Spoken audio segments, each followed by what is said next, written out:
All right, we got some, what is this? Donkey Kong Country. For Super Nintendo. I love that game growing up. All right.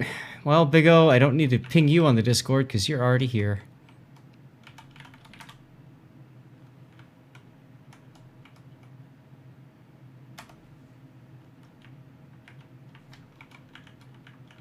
Now, this is a heavy rock version, which is always fun. Let's get a shot of you launching planes because I love watching planes come off the deck of carriers. It's the first 7-kill game you ever had, too. Really, Hujem? Awesome.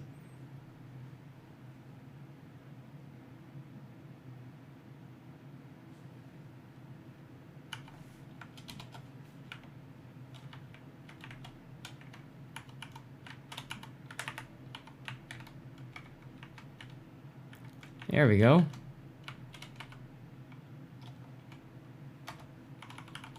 Alright, so the Graf Zeppelin is the Tier 8 premium German CV. Mm-hmm. And unlike the Tech Tree, it has HE rockets, it has AP bombs and torps.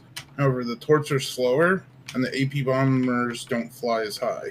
Yes. And when they dive, you can literally just click once, click twice, and then you drop the bombs. There's no delay. Yeah, the AP bombers are really weird on this. And like you said, the torpedo bombers, they're pretty decent, but they're slow, extremely slow torpedoes. Although not as slow as the Lowenhard, I suppose.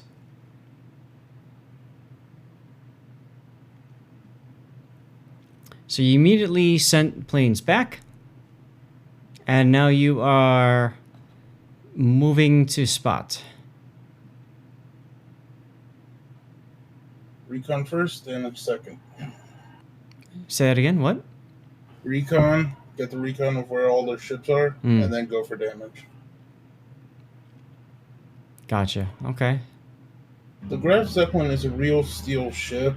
It was constructed, however, it was never commissioned into battle. It was scrapped for material.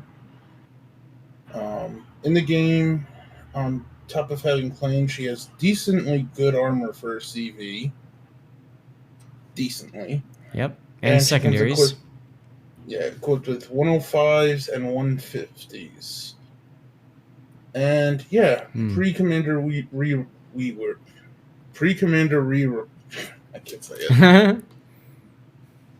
Pre-commander change, she used to be a very fun secondary battleship.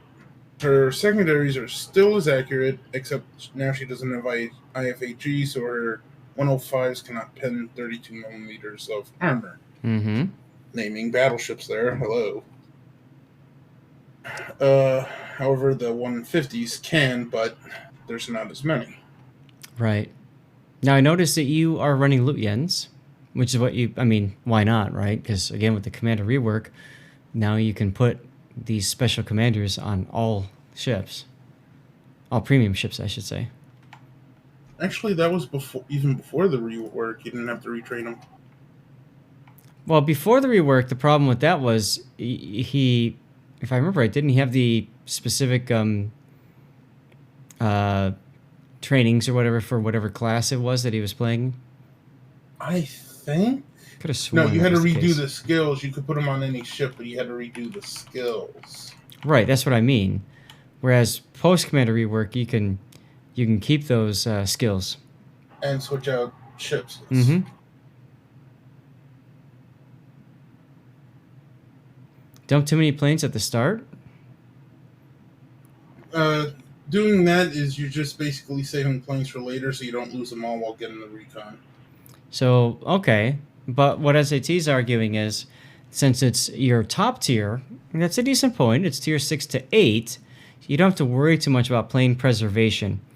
Versus, if you were playing tier 10, then sending planes back early is a good idea. Okay, fair point. Before the rework, you could make a compromise build for battleship, cruiser, and destroyer, but it would not work for carrier at all. Right, exactly right, Cthulhu, yes. Torpedo... Oh, okay, the torpedo bomber heel was wasted. I didn't see that, but okay. Now, you just put a plane down while you were detected, which basically means those planes will probably just die.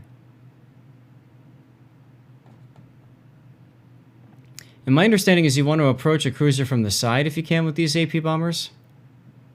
That is Generally, correct. yes, but even then, you could still miss. And sometimes when you go head on like that, you'll still get a citadel. Or two in your case. I might have recalled at that point. We'll see. Yeah, honestly, that one I have to call BS because I saw the one completely miss. So I don't Right. know how it got the citadel. And you can see the difference there. That New Mexico being tier 6, you didn't really care about his anti-air. If it was a tier 8 or 10 battleship, you obviously wouldn't have been able to make a full run like you did.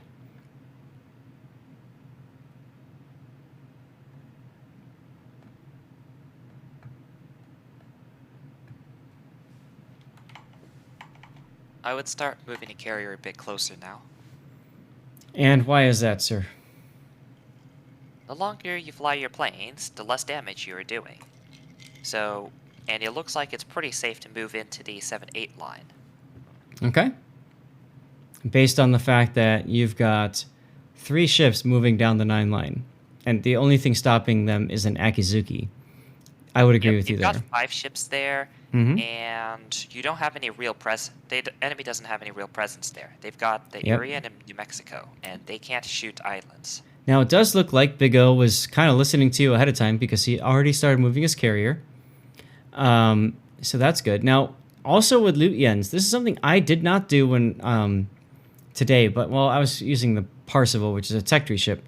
But with loot yens, you definitely want to spam your rockets early if you can to try to get as many hit ribbons as possible, so you can proc his what's it, repair skill, whatever you want to call it for planes.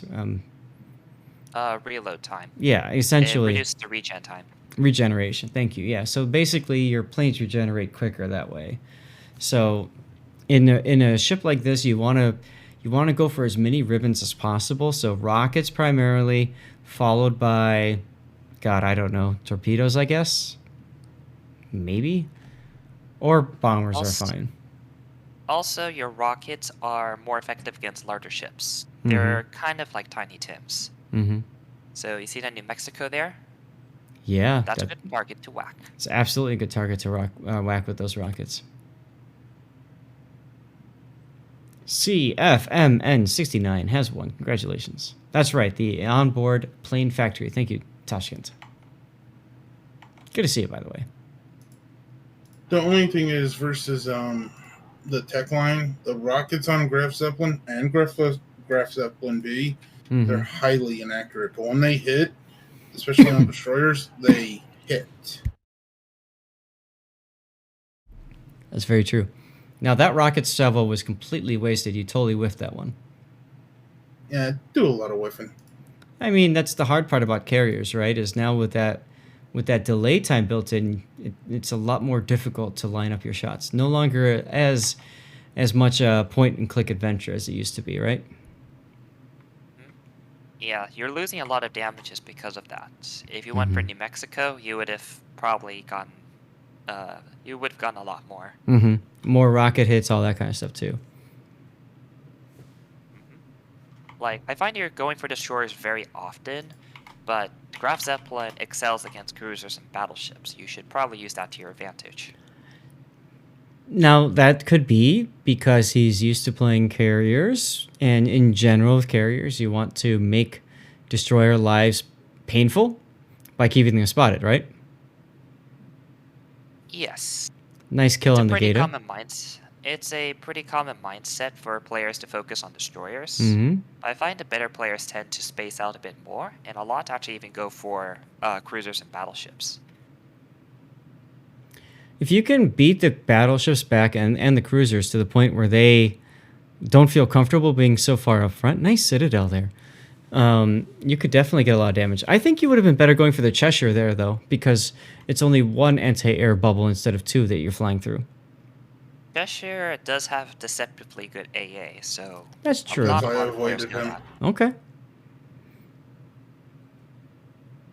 Are we ordering food now? I'd love to order some food. I'm getting hungry. So yeah, your CV is a bit too far behind. You're on the 9-10 line, and I would prefer you to be on the 7 line. Mm. Like your ability to strike stuff is not very fast. Mm-hmm. So, I mean, the thing is though, when he decided to move, I mean, I don't know about you, but I've experienced this a number of times where I think I'm safe, and then something happens, and suddenly I'm not safe. But by the time I realize that, it's too late. So there's that fine line of It's, positioning, right? that really needs. You have to really do a good job predicting where the enemy is going. Right. Here, it's pretty common that enemies will go if they limit to one side here, they'll stay on like the 1 and 2 for quite a while, Mm. which is why I recommend the 7 line. You can put your carrier pointing into D, Mm-hmm. and you know you're safe because the only threat there was New Mexico and Irian, and they are not so much of a threat anymore. Mm-hmm. All right, we'll I do what. only moved over that far because I didn't know what my destroyers were going to do. Mm-hmm. And because, yeah, all those battleships and cruisers were heading my way. You turned your You're ship in Graf around. Zeppelin. You're not worried about you're not worried about destroyers attacking you. Mm. Because of Good your point. secondary range. Your secondary is like 9.5-ish, remember correctly? 9.5. Yes, correct. Yeah, if the low health destroyers want to kill you, that's their funeral. Mm. Digging the evil laughter there. Actually, on Parsifal and MVR, I have the same setup for their commanders, Mm-hmm. and their concealment matches their secondaries. So the moment the DD spot me and I spot them, it's like, say hi to my secondaries. Wow, look at the team play here. You're asking for smoke, and they're actually giving it to you. That's unheard of. What's the point though? Your carrier is like 2 million miles away. Oh, trust me, you'll see. I mean, if you want to ask for fine, but maybe wait a bit. You know, I find with destroyer players, if they're responding to you and stuff like that, what's important is you set it up early and make them think about this. Okay, you want smoke so that you can get closer. Okay. I don't think there's anything wrong with that as long as they understand like what they're doing. Usually when you ask for smoke, it's because you're soon going to be able to get into position. Your carrier is going to be a couple minutes away. Correct. So I would have waited a bit. Correct. But what I find is when it comes to random battle play, I think that a lot of players need that time to set things up. That's what I'm getting at. If you're playing in a div, of course, I mean, you can play a lot more, close to the chest, so to speak, with that kind of stuff. But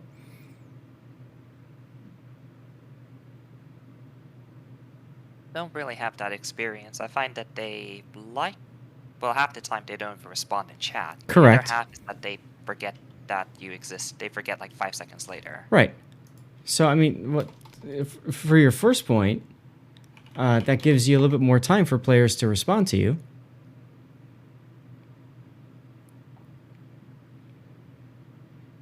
I mean, it's team play. You gamble on team play no matter what you do. Recall your plane. There's no reason to take your time sailing around there. Yeah, I would have used rockets right here. Mm-hmm. Like Synop is at low HP, and your rockets are a perfect thing to take him out.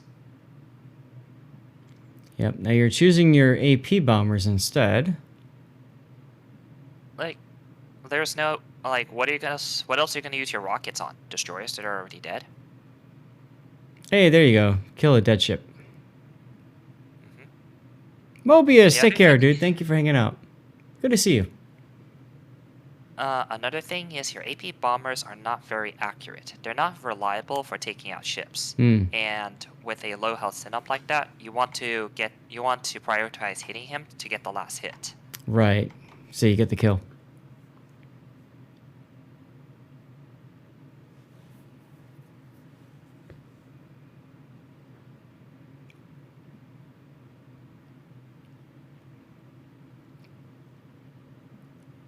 Oh, you're saying push to A with me. There's really no reason to push, in my opinion.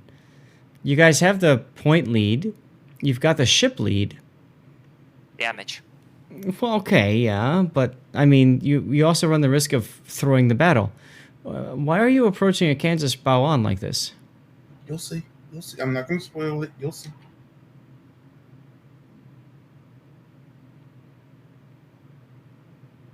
Four hits? See, what I was trying to do with the rockets and the battleships is get a fire going. If they DCP it, go back with the torpedo bombers and hopefully get a flood on them. But what I mean is, you'd have had more chances of fires if you came at the side instead of bow on. Basically, you're kind of impatient in planes. You can take your time in position. You're not losing.